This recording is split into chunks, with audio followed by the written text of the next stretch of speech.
మంచిర్యాల జిల్లా లక్సిర్పేట పట్టణంలోని ప్రభుత్వ జూనియర్ కళాశాలలో అగ్ని ప్రమాదం చోటు చేసుకుంది. విషయం తెలిసిన వెంటనే పోలీసులు ఘటనా స్థలాన్ని చేరుకుని అగ్నిమాపక శాఖకు సమాచారం అందించారు. అగ్నిమాపక సిబ్బంది అక్కడికి చేరుకుని మంటలు అదుపులోకి తీసుకున్నారు. ఈ ఘటనకు సంబంధించి ఇంకా పూర్తి వివరాలు తెలియాల్సి ఉంది.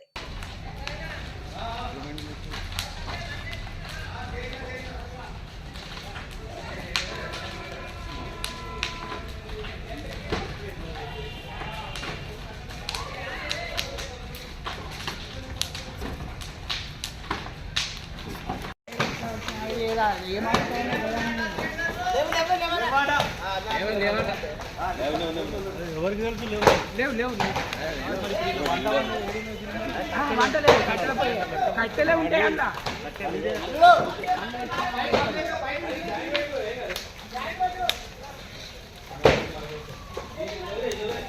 ఒక వచ్చింది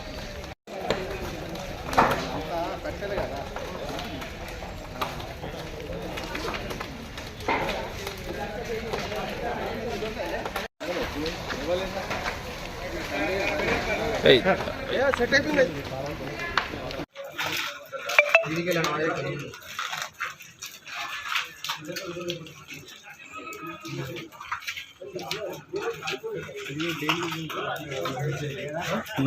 వాడే కట్టెలే వాడేటి కట్టెలు స్టోరేజ్ ఇది అంతే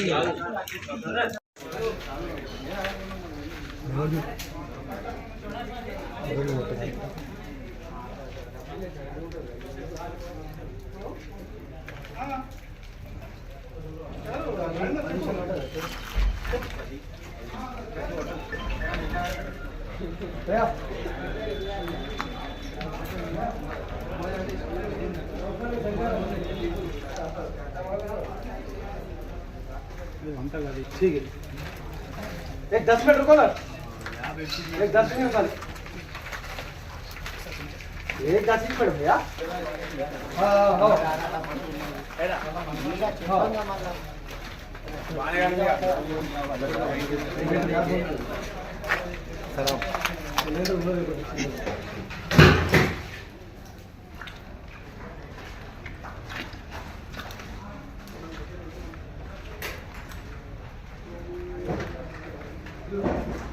ఇంకొస్తుంది మంట అంటుకుంటాను సార్ మన సెకండ్ టైం. ఈరోజు మన ప్రభుత్వ జూనియర్ కళాశాల ఆవరణంలోని ఉన్నత పాఠశాలలో ఫైర్ యాక్సిడెంట్ అంటే మంటలు ఉన్నాయని తెలియజేయడం నాకు తెలియతోని ఇక్కడికి వెంటనే రావడం జరిగింది. నేను మా సిబ్బందితో రావడం జరిగింది. ఇక్కడ మంటలు పెద్ద ఎత్తున ఉన్నందున మేము మంచిర్యాల, జన్నారం, ధర్మపురి ఫైర్ స్టేషన్లకు ఫోన్ చేసి వాళ్ళని తొందరలో రప్పించి వాళ్ళు రావడంతోనే మొత్తం మంటలు అదుపు చేయడం జరిగింది. ఈ మంటలు ఎలా వచ్చినాయని దర్యాప్తు చేస్తున్నాము. ఇప్పుడైతే ప్రస్తుతం చెక్ చేస్తున్నాము. మంటలు ఆరిపోగానే ఒకసారి చెక్ చేసి దాన్ని బట్టి ఫర్దర్గా యాక్షన్ తీసుకుంటాం. రూమ్లో ఫైల్స్ కొన్ని ఫైల్స్ ల్యాబ్ కొన్ని వస్తువులు కాలిపోయినాయి వంటగదికి సంబంధించినవి. అవి కూడా ఒకసారి చెక్ చేసుకొని ఏమేమి ఉన్నాయని ఎస్టిమేషన్ చేసుకొని దాన్ని బట్టి చేస్తాము. సార్ ఈ స్కూల్ యొక్క హెచ్ఎం వస్తారు, హెచ్ఎం రాగానే ఒకసారి చెక్ చేసుకొని ఏమేమి కాలినాయి, ఎంత నష్టం జరిగింది అనేది దర్యాప్తులో